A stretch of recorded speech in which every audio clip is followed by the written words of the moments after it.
Thanks very much. A couple of weeks ago I was at a stag night in Liverpool, a civilised one, and at the end of the night after the clubs we came back and I horrified all my friends by playing off my iPhone some great speeches that I had on there. So there was this wonderful stuff from Winston Churchill and JFK and Nelson Mandela and so on. But I got to thinking, you know, are these speeches great? Did they change the world? Did they have the capacity to change the world? Or did they merely reflect what was already happening? And if they did they appeal to the good or the bad sides of our character? This is the Brighton bomb. One of the great speeches that I heard was off a tape that I bought from my father, another political junkie. If you just bear with me, I'll read one of the quotes that came. This was Gerald Kaufman, opposition spokesman. And he said, "This was a deliberate attempt to destroy government by mass murder. Yes, that government or a conservative government with whom we have the most serious differences, but they are a democratically elected government. Let it be said in the plainest terms that the only way we get rid of a government in this country is by the ballot box.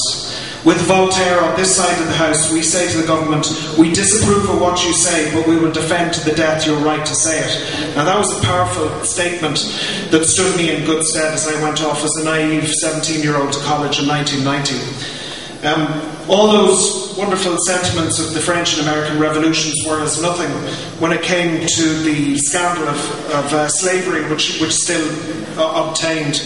And here we have the Lincoln inauguration. So this is his 16th president of the United States. He was trying to pull the Union together. And some of the things he said, we're not enemies, but we're friends. We must not be enemies. We must appeal to the better angels of our nature. And in some ways, that's what the best speeches do. They appeal to the better angels of our nature. This is Robert Emmet about to be hung, drawn and quartered in front of St. Catherine's in Dublin. The last thing he said before he went to the gallows, "When my country takes her place among the nations of the earth, then and not till then let my epitaph be written, I have done." In 1922, Ireland did take her place among the nations of the earth, but there was to be a lot more bloodshed in the meantime. As Daniel O'Connell, he knew about showmanship. He did his big speeches at Tara, the Hill of Ushnock, Clontarf, huge places of massive sentiment and wonderful passion and visceral nature to the Irish people. This is Versailles, the Palace of Versailles, where Woodrow Wilson announced the 14 points which were to be the basis of the treaty, which were to also lead directly to the rise of Nazi Germany. And here you have a situation where the best speeches, the most effective speeches, unfortunately, are probably those that appeal to the worst side of human nature. Here's Neville Chamberlain coming back to Britain with an agreement from a meeting in Munich saying, everything's fine, go back to your beds and sleep well. 9 months later, you had the worst and most destructive war ever wreaked on civilization that had happened. Winston Churchill, who took over from Chamberlain, he had all his phrases: fighting the enemy on the beaches, their finest hour, blood, toil, sweat and tears, this is your victory.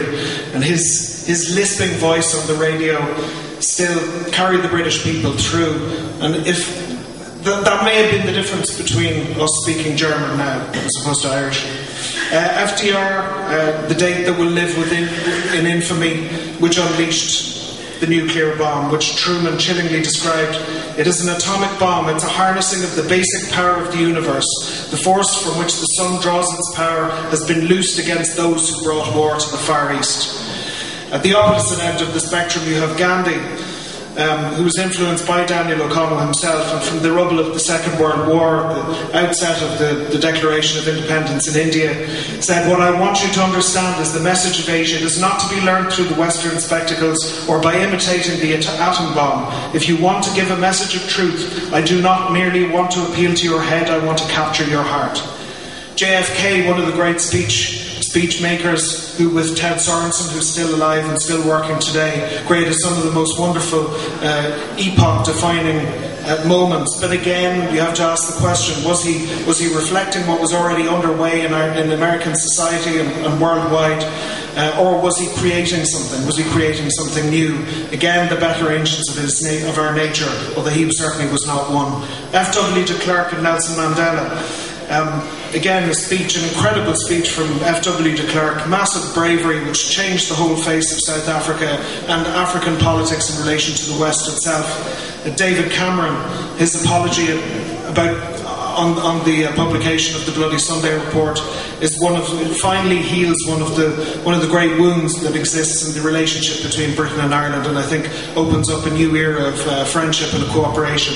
And just appealing to the local crowd, that's Joe Connolly, the captain of the 1980 winning hurling team from Galway, who just wonderfully spoke in native Irish, celebrating this wonderful victory, recalling all the emigrants who've gone abroad, and just to prove that great speeches can be about a lot more than politics. And again, it's the difference between appealing to the best angels of our nature or to the basest instincts. Thank you. Okay, thank you very much.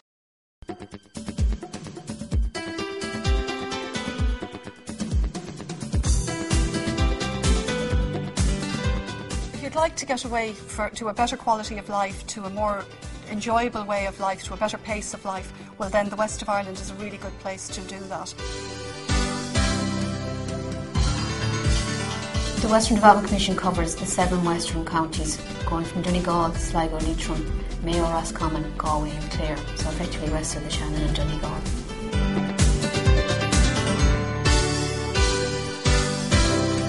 I know many people who've relocated from Dublin to the west, and nobody has gone back the other way, so I would definitely be very encouraging of people to make that move. We've got mountains, rivers, lakes, the sea.